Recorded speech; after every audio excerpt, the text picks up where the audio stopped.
So, for me, the daily confrontation with fear has become a real practice for me since about three years ago. I went skydiving in Dubai, right? And skydiving is a really interesting confront with fear, right? So I gotta stand up. I'm sorry, I gotta stand up. All right. So all your friends, what happens? You go out. I dropped my thing. Yeah. So what happens is you go out the night before and you take a drink with your friends, and somebody says, "Yeah, we should go skydiving tomorrow." And you go, "Yeah, we'll go skydiving tomorrow." Yeah. And you go, "Yeah." And everybody goes, "Yeah." Right? And you go home you by yourself, you're like, Right? And you're like, well, I mean, they was drunk too. Right? So maybe they not, maybe, I mean, we don't have to go. We don't have to do it. So then that night you're laying in your bed and you just keep, and you're terrified. You keep imagining over and over again jumping out of an airplane, and you can't figure out why you would do that, right? And you're laying there and you have the worst night's sleep of your life, but you still have the hope that your friends were drunk, right? So you wake up the next day and you go, down and you say where you were going to meet and everybody's there. You're like, oh, shit. All right, cool.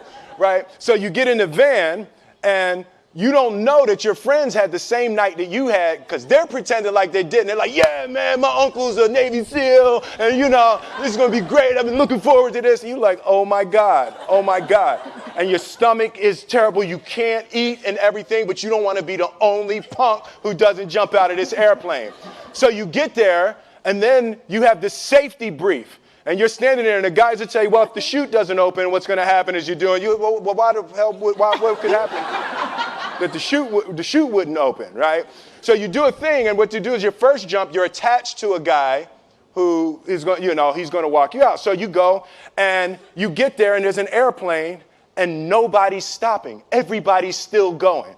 So you get onto the airplane, and you're sitting there, and it's extra because you're sitting on some dude's lap, some stranger. You're sitting on his lap, and it's like, you're trying to make small talk. Yeah, man. So you be jumping with people all the time, huh? Right? So, and then you just want to make sure, you got kids, right? You got people you need to see, right?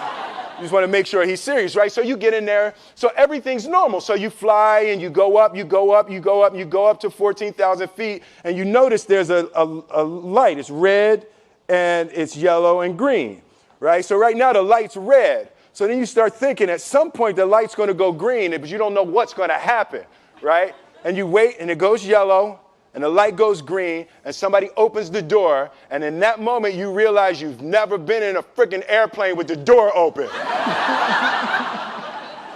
Right? Terror. Oh, sorry, I'm spitting. Oh, sorry. No, terror. Right?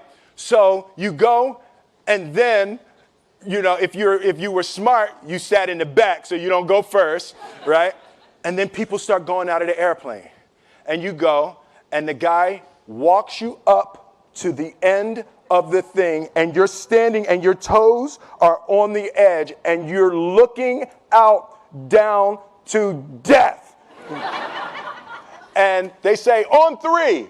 And they say, 1, 2, and he pushes you on 2 because people grab on 3, right? Right? And you go,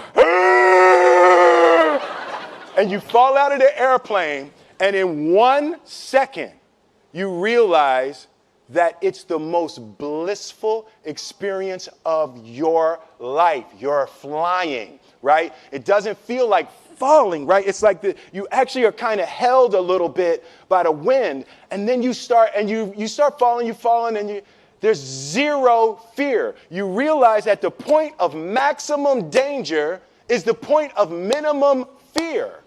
It's bliss. It's bliss. And you're flying, right? And you're doing that, and then 20 seconds, 25 seconds, 40 seconds, and you have enough time to just kind of be like, oh, shit, that's that building. I saw like that one. Oh, you can see the ocean. right? You start doing all of that. And the lesson for me was, why were you scared in your bed the night before? What do you need that fear for? Just don't go. Why are you scared in your bed 16 hours before you jump? Why are you scared in the car? Why could you not enjoy breakfast? What did you need that? The fear is fear of what? You're nowhere even near the airplane. Everything up to the stepping out, there's actually no reason to be scared. It only just ruins your day. You don't have to jump. And then in that moment, all of a sudden, where you should be terrified is the most blissful experience of your life. And God placed the best things in life on the other side of terror. On the other side of your maximum fear are all of the best things in life.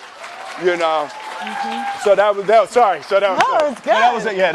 That was my experience with skydiving and fear. All right.